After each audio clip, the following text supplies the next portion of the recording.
Hello and welcome. It is that of Saturday, 28th day of November, 2020. My name is Derek. This is the Money Charts channel. All bets, trades, and the like within each his own risk and their own reward, and most certainly a mixture video. It'll start off with Dash of cryptocurrency. I mean, two totally different topics. So first cryptocurrency and then daily fantasy. So this will be Dash against Bitcoin and against the dollar as well. We'll do. And daily fantasy. I'm going to talk about soccer, very interesting stuff, and then go over some stuff for the fantasy football on Sunday. Just a little basic things I think of how it's just you got to do it anyway. At least I'm going to do it. So we're going to talk about the quarterback you got to play, running back. I mean, put your best receivers in because I'm going to save you a lot of cash. And the defense, I got two defenses that I think you have to play. And I'm playing two lineups, and these are the two defenses I'm going to go with. So anyway, starting off first, dash 0.006154, as at that of 9:45 a.m. Eastern time. And I'm basically, it'd be interesting if you had fantasy where you could play cryptocurrencies over an X period of time. You pick so many. And you can do this not only with cryptocurrencies, but stock markets and the gold, silver, oil, so on markets. I think that'd be pretty damn cool. But I'm forced to play this now, and that's because of the amount of confirmations that I need, which is that of 50, to be able to sell my Dash. And I've sent some because I want to sell Dash for that of Tezos. Now, I've talked before about Binance and how I wasn't really able to withdraw since I verified my account. But I haven't even logged out and logged back in since I've done that. But I have logged out. I haven't logged back in. So maybe I can deposit there and withdraw, but I'll check that out later today or tomorrow. So I'm going to trade this on Poloniex, and it's 50 confirmations there. On Binance, it's like 8 or something in that area, 10, 8, whatever, somewhere around there. But you can't withdraw anything until 50. So it's practically the same there anyway, but it's actually worse on that. The fact that if you wanted to do a bunch of different stuff, you can. I want to deposit Dash, I want to deposit maybe Tezos, or I want to deposit Theta, but I also want to withdraw Litecoin, I want to withdraw Chainlink, or what yada yada yada again. So you can't do a bunch of multiple tasks over maybe like a 2 or 3 hour period, and whatever if it's, and it really is about a couple hours. So I'm playing the game waiting here. Once the price was breaking up to north of the 60 number, it was like, okay, this is looking good. I mean, if this thing over the next hour falls back down to 56 or Tesla starts to break out wild, I'll just have to withdraw it back kind of deal. Not much I'm paying in fees for doing it because Dash is a very, very cheap coin. But on the 5-minute term time frame, it's having a very good run right now. This thing was a 54 handle. Now it's a 61. So it's a gain of like 7. That's like 13, 14%. And it's made a lot of nice patterns of higher highs and higher lows so far. And we've had one on this time frame. 1, 2. This is just in the correctionary phase, the not correctionary, but the retracement phase.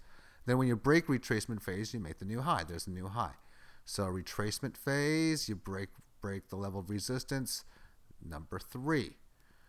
And then there's your correctionary move, and that's which succeeds within any of these lows. So now we have a new high, but not much of one right now.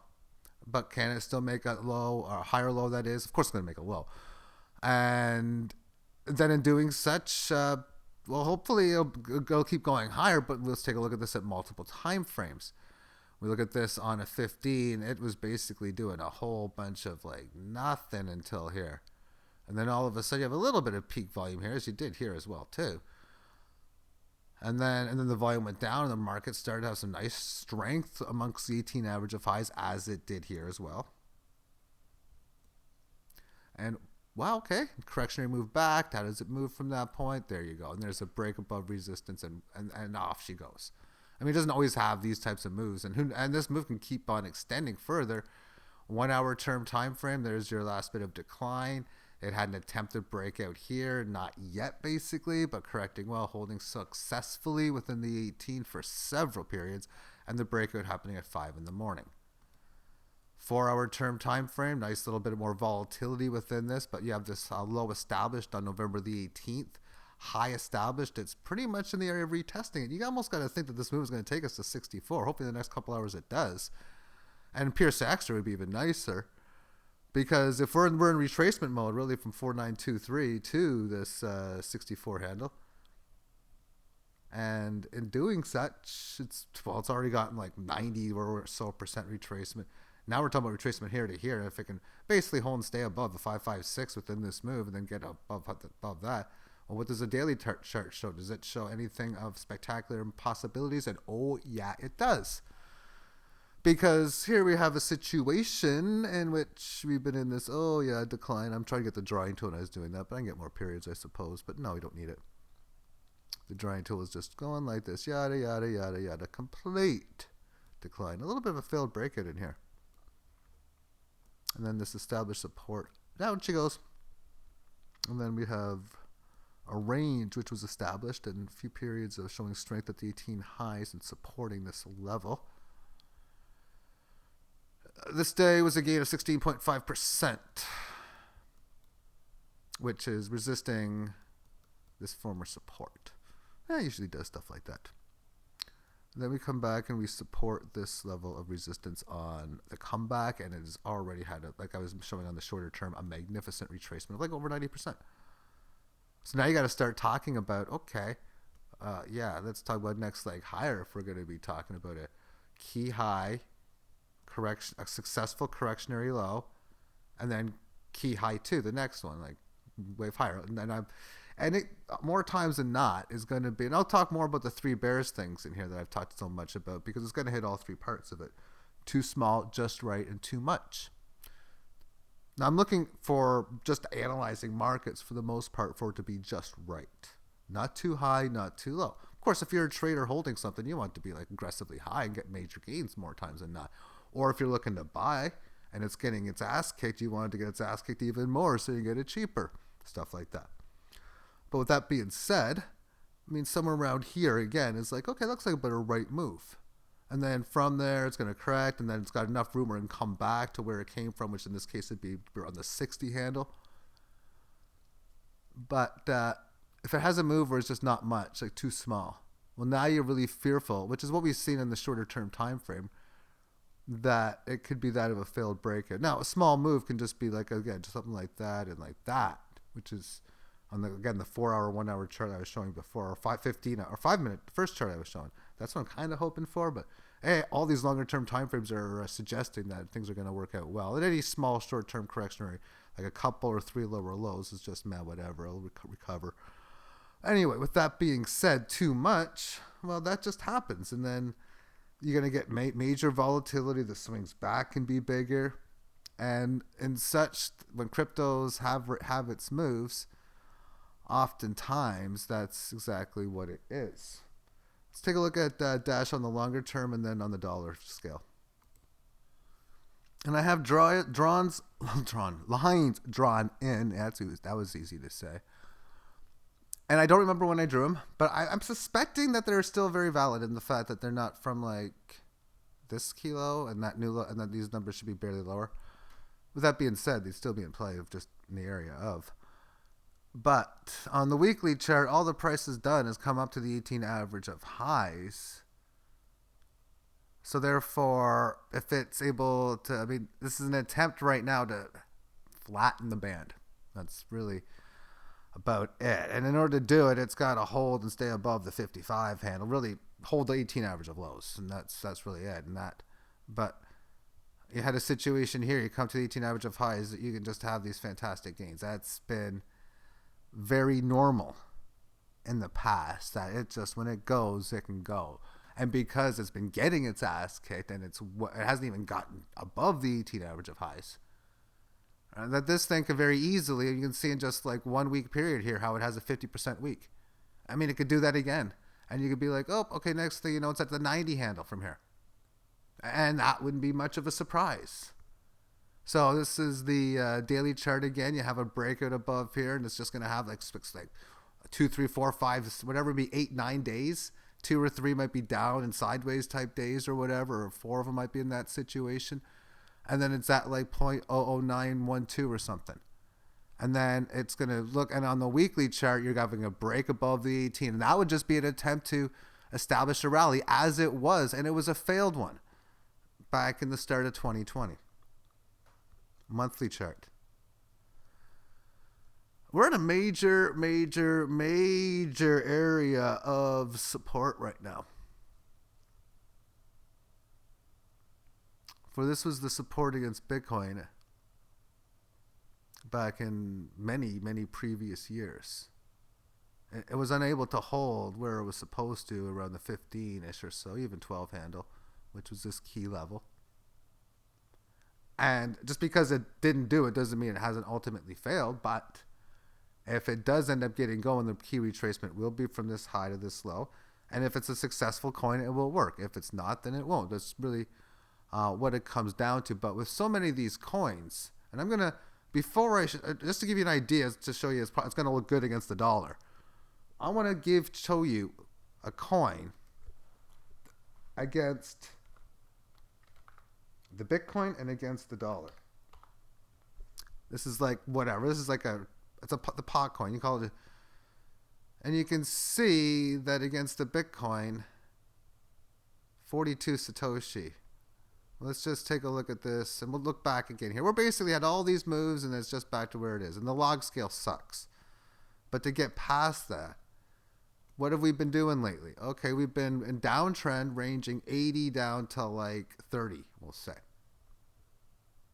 Okay. So what was it doing before? Okay, so it was supporting. Oh, it's breaking down. Also, it's even worse than, it's breaking down below its resistance. Okay, I got you. Well, not by much, only like a 2x move from, and 2x isn't much in the crypto space, considering this thing was at like 8,000, now down to 42. Okay, that's like bad. Let's take a look against the dollar.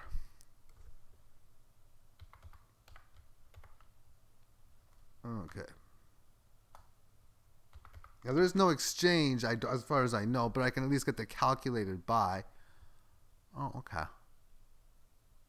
So we have key high, key low, key high, and key low. And this key low is higher than that key low. And it's like and I've talked about so many times on this channel about holding 61.8%, and it's done just that.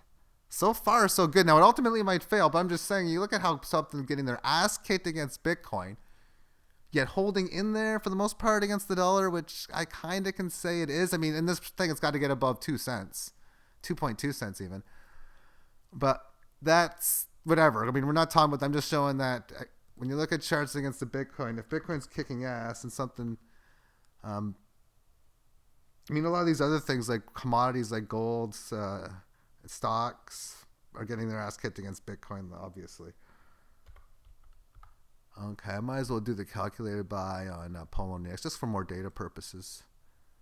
So yeah, somewhat of the similar, but better looking in the sense of key high, key low, key high, key low, and then it's got to get above.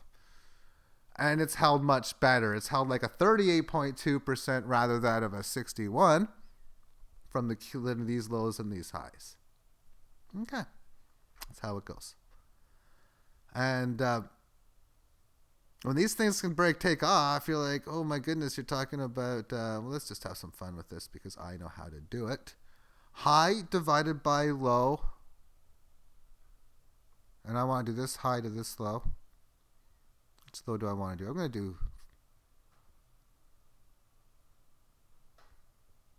let's look at this more clearly.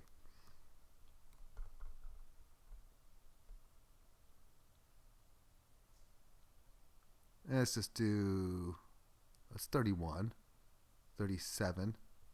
Let's do 40. 40 was played more. It was more of a closer area. Plus, you're doing calculated buy, albeit I can get a more accurate price. I can go to like with a Binance or Coin Market Cap. Whatever. I'm thinking of like two exchanges I can't get my tip on. Coinbase is one, and then Bitstamp. Those are the two I'm thinking of. I can go with those exchanges, and they have very accurate prices. So high is about 1360, 1350. We'll go 1300. So 1340. So 1300 divided by 40. That's a big number. That just shows the volatility is big. To the root of, and I'm looking at first 23.6, and the 38.2 is where the resistance we should be coming up towards. Then we're looking at 61.8 and 76.4, but 76.4 is man, whatever. And I don't care about up and down targets. So we're looking at 91 and 151. So, I mean, I figured that makes sense. We've been congesting where we are now. So 151 is probably the target, and then we'd be piercing extra, so like 165, 170. And then how do we do there? Now what situation? Question mark. That's what I would basically do if I was writing a book on it. Because, I don't know. And you have to always adjust to the message of the market. Unless you got other details to tell you more, then that's great. But you realize if you break 151, we're on route to 354. See, in a train, they tell you, imagine a train, if they were to do that, they would just go where they want to. They're like stationed like King Street, Queen Street, James Street, Michael Street, Warden, all these different ones. They're like, you know what, let's go here instead. And they just path where they want. You're like just hoping to go where you want to go. No, that wouldn't work. But kind of is the way with the market with these numbers, because up we go here, down we go here, if we all these types of things. And you can only go this way or that way like a train. Like it's either station A or station B, or north or south kind of deal. Now I'm going to transition into fantasy, because this is a very interesting situation. This is what DraftKings page looks like, where you can play different games, and this is a screenshot of such. It is 10:01 as I'm doing this video, but this game is now going on live, and I'm playing it, but not for that large of stakes. There's 5 games today. We got Manchester City taking on Burnley, Everton versus Leeds United, West Brom, and 6 letters that start with A versus Chef and a few more letters United. I don't want to pronounce too many things wrong. Then we got 2 games later on where I'm not going to pronounce anything. I'm not going to pronounce. I tried for one of them, but Leon. I mean, I know there's a Canadian commercial. We have a store called Leon's, and they do Leon's and stuff like that, and whatever. At 8 o'clock and 10:06 p.m. Eastern time, there's those games. Now, this game, my stakes for $6 in this game. Here, $6 plus a little bit more in satellite, so maybe $8. Here, it's going to be like $60-$70 or more. I mean, I should be betting maybe 100 to 150. I'm thinking on this game. But you know what? That's fine. It's when you're really unsure and the situation is are you betting too little or not? Then I think you're on the right stand, because it's all about risk reward management and making sure that you bet the right appropriate amount to make things work for you, the best gains that you can possibly be getting. As it goes, I haven't even looked at the late games. Problem with these games that have been going on of this, they just have very limited lineups. But again, the problem with that is you only play so many.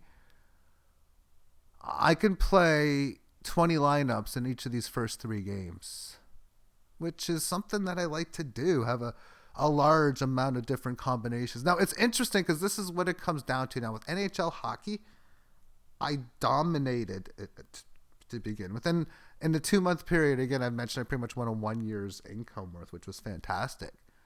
But with that being said, I met large stakes were bet to do it, that is, and such as well. Definitely more than what's being played here in soccer. Which means that's why I'm saying if I bet more, maybe I kind of need to get more to get the better income levels that I would kind of be achieving or looking to achieve.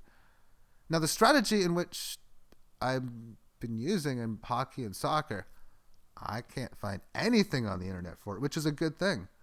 Now, I've seen other people use it. I mean, I got names in hockey of people that I know, other users because I look at other people's play that I know use it. And very soon that's probably going to be the case in soccer, because what I've decided to do is this is what's fun about if you want to win mathematical games, if you can use spreadsheets in any form, and boy, can I do it.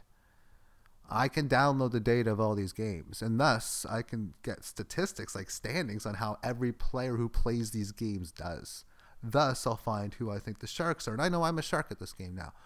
And I don't even know. And if I were to know in hockey, I know the players and I watch the games and there's so much more. So it's such a huge advantage for me. And it's so tough to beat me. I don't think there's anyone better at that game than me in the world, which is DraftKings or any type of daily fantasy showdown hockey.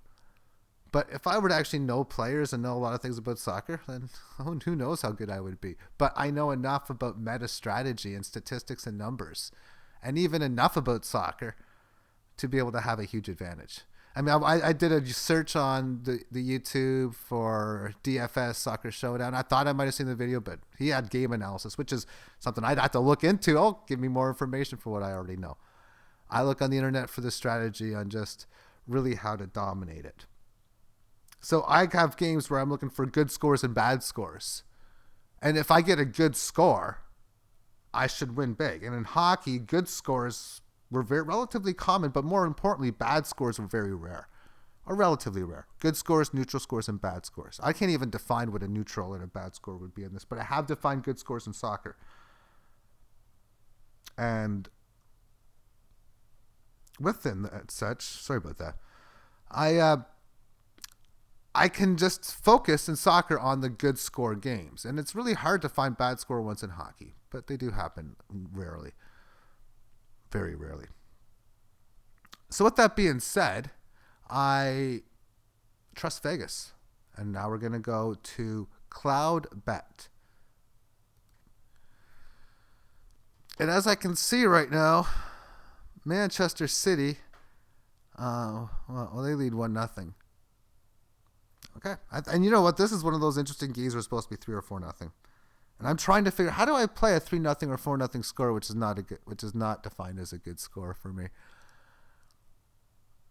I think I might have an idea. I'm not going to go over it, but they have a whole bunch of different things you could bet on. Another side bet too is they put up so many different bets, like NBA 2K and just so many different things, that one of my things I'm thinking is and I kind of do have the time, if I have the time to just really focus on these things and just hammer all the information and be extremely, extremely, extremely, extremely picky. Meaning they're writing a test. Them as the bookmakers are writing a test by putting odds out. If they're correct, they get a check mark, which means if you're betting it, you're done. You're going to lose.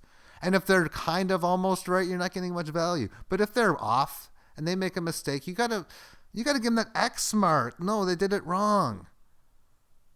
And you bet where they got it wrong. And then you just aggressively look for the best value plays. One of my obsessions, and I might be doing this, is just to put it in a channel, be very strict on my plays. Say, you know what, I think if I go look at a lot of these things over a year, I could probably come up with 100 even. If I come up with 100, I can crush the board if I'm right, man. If I can hit like 65% against a 50% number, I mean, I can crush it. I mean, because a lot of times you're going to be doing plus 180s and minus 250s and plus 600s.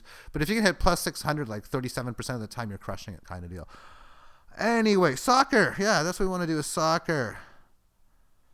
So we have a bunch of different leagues like Premier League. I can go to today. I can see what the games are. But as far as the Premier League is concerned, let's just click on that. Oh, I thought that. Oh, come on. I thought it was 1-1. That's not good for me if Burnley scores. This game I'm playing all Manchester City, basically. 90% Manchester City. And 10% for a 0-0 game. How about that? I know how to play 0-0 games. That's one of my good scores. Okay, so we have Everton Leeds United. What I do is let me just show you the rest of the page here. There's an arrow screen here. So I got win-loss, so I look at the odds of somebody winning. So if it's round 2 or higher, I mean, it's not under 2, then it's a relatively close enough game. Yeah, Everton's more of a favorite over Leeds, but I mean, that doesn't mean Everton can't win. And then more of look at this, West Brom versus Sheffield, a close game. That's a good thing. And then a tie game, X, they're 3.18. So basically, they'll give you $2.25 back on a buck bet. So you win $1.25 back. You win $2.79, so plus 125, plus 279, plus 219. And then I look at different things. They got so much different things. They got popular scores, first half, second half, corners, booking specials, and all. So I look at this. That's important. Yeah, you know what? This could work. Over under for amount of goals. That's important. Both teams to score. Yeah, that's important for me too. But it's so easy to figure out the chances I'm going to get a good score. I'm going to show you that in a bit. I mean, I use this. I could use it, but I don't even need it. I just need one thing. It's a different tab. More different things they have. Everton total goals. Leeds United win to nil, which means you win with a shutout basically. 1-0, 2-0, 3-0. Anything to nothing, that's at least one. This helps out huge. This helps out huge in daily fantasy. Oh my goodness, does this help out big? This is the odds of the last goal scorer. Now, one little tricky thing is there's some players in here that are just come in the last 20, 30 minutes all the time. So you got to keep that in mind in this, but you get a good idea of one player over another who's got a better chance of scoring. So, you know what? I use this a lot to my advantage. I look at this, like trying to see, okay, well, who's got some good odds? So in this game here, Richarlison, 7.11 odds. Pretty good favorite. Pretty good odd. Well, I don't know if he's a favorite. I mean, we got Bamford at 6.59, 6.92. So you have a spread out bunch of scorers. So it's important to look at things like this. There's the favorite right there, 5.25. And then you got first half, second half. The different ways of betting as far as daily fantasy. I'm not using any of that. Corners. That could work in fantasy. I don't know how many corners are supposed to be in a game. Maybe I should keep an eye on it. I haven't been looking at anything at this at all. Obviously, the over-under is 10.5. I know corners are part of scoring. I don't even know what a booking is. But I do know that the over-under for it is 3.5 favored to go on over. Because it's 181 over and 201 under. This one is huge for me. The odds of every score. Okay. So I know the percentage chances that I get a good score. And I've already calculated the chances that I get a good score for every game for the rest of the year. These are the chances. Oh, this game is going to be tough. Manchester City versus Fulham. And all these odds will change in time for the future games. Yesterday, it was Crystal Palace versus New United. It was a winning game. It was... And I did get one of my good scores, 45.27% chance it was going to happen. Today's board, yeah, this is 45.93 for the last game, so I'm betting it big. 30.39 here, and then it gets really hard. That game already played. That was the early game. This is the game right now that was going on right now, Manchester City, only a 25.9% chance. Then the next game, Everton versus Leeds, 31.3% chance. So I'm going to be betting it pretty hard on the Arsenal-Wolverhampton game. That's a good game. You know what? This might not be too bad on the 38.9s, but yeah, it's not the greatest. But here we got, just this kind of stuff that I do. Spreadsheets work out well. And as it goes, good scores are that of what you should get easy to profit. Neutral scores are stuff where it should be okay. You should have small ROI. You don't know what to expect. You could lose big. You could win. It's not the hardest to win. And then a bad score, you should get your ass kicked. You should lose big. It should be very hard to even get profitable games. Winning is almost impossible. Stuff like that. But I'm still learning about soccer and kicking ass. So I'm just focusing on putting all my action big on the high probability of the good scores and playing my 6 players based on the box score being that way. And it works out very well. So now for fantasy football. I don't even know if I have player specials here. I want to go over my quarterback, my one-off receiver, my 2 defenses, and even another running back that's cheap. So my cheap running back, Atlanta versus Las Vegas. It's in this game. I don't even know what I wonder if they even got... Do you have any odds? Come on. I want player specials. And let's see if you got it on here. I haven't even checked these odds. Okay, why is it not clicking? Do they not have it? Is it because I'm on a small... Let me just make the screen bigger. Does it change?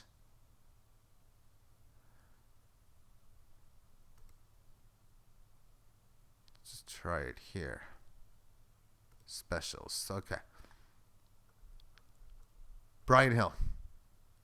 That's the player. He's 4,000. Very, very cheap to buy. But the starting running back is out, so he's the main guy. Receiving yards, what's his over-under? 16.5. That's 1 point. So mathematically, that should be 1.6 points, 1.7 fantasy points. Receptions, 2.5. Well, that's 2.5 points. So 2.5 and 1.7. So he's saying 4.2 right there. Rushing touchdown must play. Yes. So basically on that, they're basically saying like 30% chance, but that's just rushing. There's also receiving touchdown as well too. Receiving yards 55.5, so there's 5.5 points right there. Plus again, so touchdown. He should average about maybe one touchdown long term, maybe 0.8. So that's about 5 points. So that's another 10. Plus his catches, 12, 13 yards. So he should be about a 16-point average guy, 15, 17-point average guy. This could be big. He could be a big play. So I got him in my line. I got two lineups because I'm playing both defense. I got two defenses that I like. I'm putting one in each lineup.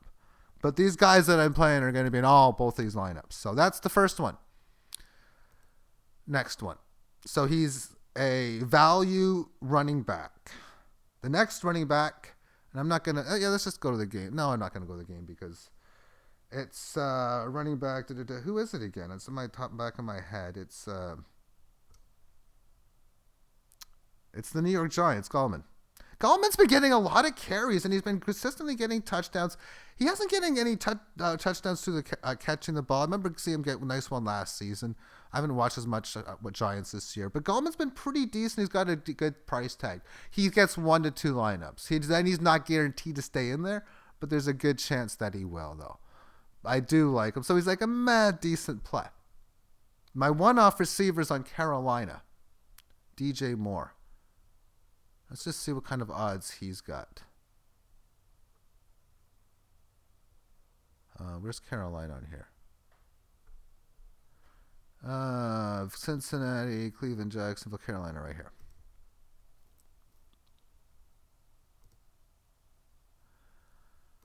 And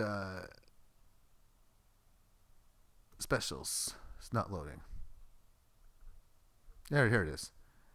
DJ Moore, long reception. Don't care for that. I don't care about that. But again, look at all these odds they're putting out. They're putting out like hundreds and hundreds and hundreds of things. So it's not what percentage they get on the test. It's how many things they get brutally wrong.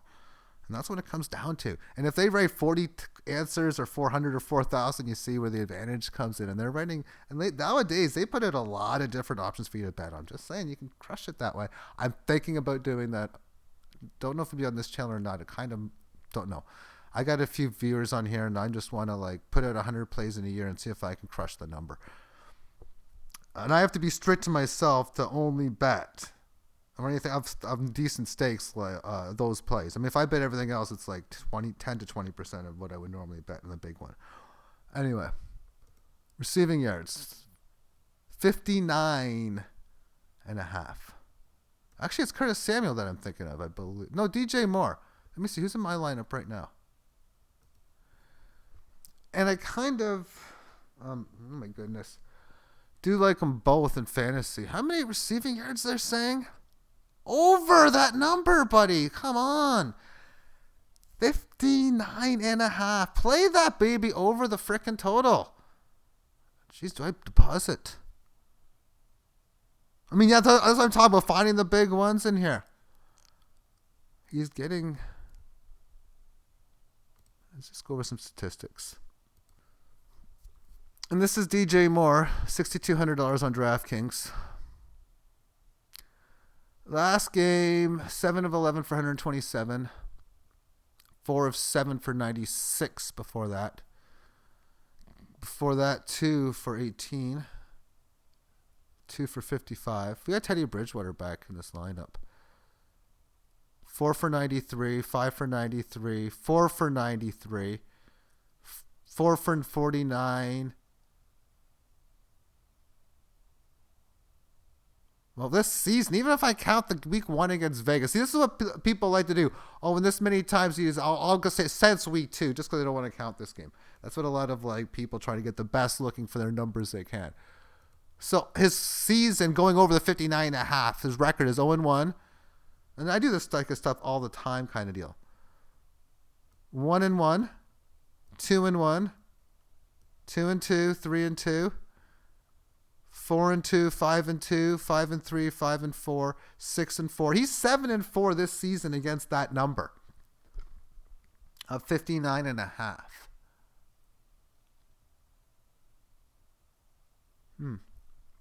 7-4.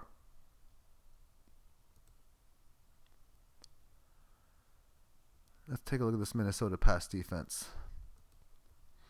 Hey, 34 confirmations, only 16 to go. That's a side note because I talked about Dash on the other end. But no, Minnesota's pass defense. And I'll use covers.com to get these statistics. And there really isn't anything to be scared about. In fact, I mean, their quarterback rating is pretty decent. As we look at passing statistics, this is the Minnesota defense right in here. And we can see that they allow 260 yards a game. And the league average is 242. So they're more than the league average. Completion percent, well, it's right at 66%. QB rating, they don't get the league average for that, but 98.9 is relatively good, high number. So I'm not scared of that defense. See, that's what I'm saying. If I make a channel saying, and this isn't going to be the first pick, although I'm really thinking about making that bet. Yeah, I'm going to do it. I'm going to make that bet. That you can just find it and this go. Yeah, it's just, what's the price on it? It's like, it's around that minus 110 number, isn't it? Minus 181. That's not minus 125. Minus 120 is 183. So it's like, yeah, it's still worth it though. What's okay price though? I mean, it's not the great. Well, let's put it this way. What's the likelihood he's going to go over that? He's going to get 60 or more yards. We'll say like, if it's 65%, that means I should win 65 of 100 situations. So let's get my calculator up. So in those 65 times, if I'm betting $100 a shot, I'm going to win 181 when I win. So 65. And over this, it's going to cost me, well, it'd be like 10 grand. And I'd profit. So my return on investment is like 17.6%. Near. I'm looking for better than that. I'm looking for like probably 25 plus. So it's a good bet though. I mean 17, I mean that's still a profitable return. But again, like I talked about being very, very, very picky. I'm like, oh, a free pick. So there's a free pick right there. So if I'm doing like a free pick offer, it'd be like, yeah, DJ Moore over the 59.5. I'm a sports handicapper town. I kind of could be if I want to. And I kind of want to. Curtis Samuel. I want rushing yards for Curtis Samuel. Because that's what he's been doing. But anyway, Curtis Samuel receiving yards, 48.5. Well, let's just take a look at that while we're there. Then I still got my quarterback and defenses, and that'll be it. And Curtis Samuel, 21 points, 4, 30, 21, 17, 11, 7. Off to a slow start, as we can see. From week 1 to 4, 9, 5, 9, 7. A little bit of a bump improvement, 11. Oh, 17. So you can see like a stock market going up to 17. Then 21. Okay, good. Oh my goodness, great hold 30. Ooh, a floor score. Your floor, you go from ceiling score to a floor score. But recovery, 21.4, back to where it is. Rushing, 1 attempt, 3 attempts, 3 attempts, 3 attempts, 1 attempt, 4 attempts. This guy runs the ball all the time too. He hasn't got a rushing touchdown in a few weeks, so he managed to get this without a rushing touchdown. But he's got receiving touchdowns in those games. 105 yards here. What's up with 3 catches for 8 yards? But that was just part of the bad game. And by the way, I played him big in fantasy, but yeah. So these are the two my picks for fantasy football. I'm not gonna bet anything on Curtis Samuel. I don't think on the cloud bet. But as far as the final plays, quarterback. Quarterback. Yeah, let's do the defense and the quarterback. Really, it's going against for what it's worth. Here's a turnover machine. Quarterback of the Denver Broncos lock. The New Orleans Saints is my first defensive choice. Home teams are on the left by us. You're playing the road team. So that's the first one. And the second one is going to be the Cleveland Browns. So Jacksonville Jaguars are just garbage as a team. And they got like Glennon now in a quarterback. I mean, I guess it wouldn't matter based on Minshew and whatever that last guy's name was. I mean, that's the whole point. I mean, they're just so bad. That's it. You're just picking on the opponent. So those are the two defenses. Cleveland's cheaper, by the way, by a few hundred. My quarterback stack. Let's find the game. Where is it? It's New England at Arizona. So it's either Cam Newton or Kyler Murray. Alrighty. It's not Cam Newton. It's Kyler Murray. So let's see what kind of... Let's just try to calculate fantasy points. Interceptions, over, under. So it's basically... They're saying that it's probably not going to get one. So you're basically going to be negative 7 point... Like, as if that matters. Like, he's going to have like 0.7 interceptions on the game. But the ones that do matter is like passing yards. They're saying he's going to get 245. So that's about almost 10 DraftKings points right there. And then the bonus, it's going to be, they're saying about a 30% chance. So we'll say 11 points for passing. Rushing touchdown, he says, oh, it's favored. Oh, 50-50. Well, it should get about 6, maybe 5 points that way. So, I mean, that's why he's such a good play. That's like 10 points. Rushing yards, there's another 5 right there. Like 15, 16 points. Touchdown passes, 1.5 over under. So we're talking like, this guy's a 30-point guy. I mean, he's just dominant. Let's just let him do his thing. He's going to crush that number. I'm just trying to think. Is there any value in Kyler Murray over under any of these things? 245. I mean, that's why I say I have to look at everything. I got N'Keal Harry in my lineup actually right now. Just to let you know, I do have N'Keal Harry, so he is one of the guys that I think might get it done.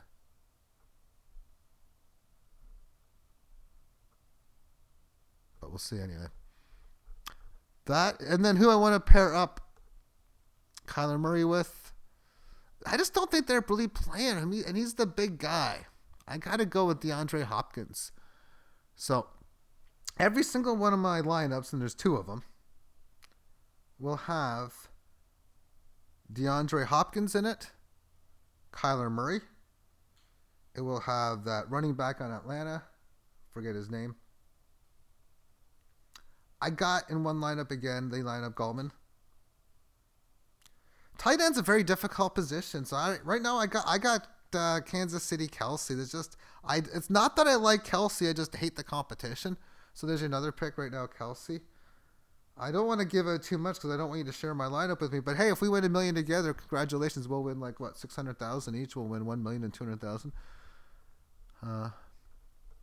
Hey, if you do, shout me out if you do. I mean, I don't think it'll match my lineup. I don't even know if anyone's even watching this at this point. No, there's probably 3 or 4 people. But hey, thank you for doing so. It is muchly appreciated. I don't usually say this. I don't like, yeah, hit that thumbs up button if you will. I mean, I'm not used to saying that. I mean, it's weird vocabulary because your everyday life, your recording life, because